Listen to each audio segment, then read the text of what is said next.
AttainU was really helpful for me in finding this job. The instructor gave us complete guidance on how to approach both front-end and back-end. The course content is well structured and really informative.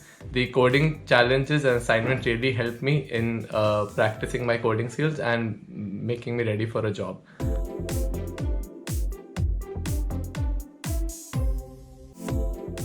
My interview experience was really good.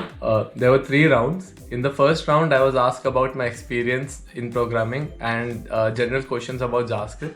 For the second round, I was given an assignment in Node.js and MongoDB. I had to build a backend for a quiz-based learning system and deploy it to AWS and set up the CI/CD for GitHub. The third round, I was asked questions about the assignment I submitted and a general code review about different code.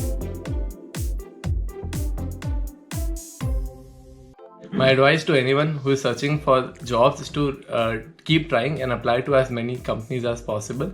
It is really important to practice generally asked interview questions and try to focus on your capstone project, as it was a key factor in getting the job. Currently, the best platforms for searching for a new job are Cutshort, LinkedIn and AngelList. It is really important to have an updated resume which is concise and up to the point. I also created a cover message template for applying to various jobs, which was really helpful for Cutshort. To get a job in a current scenario, you must know basics of JS and other course frameworks.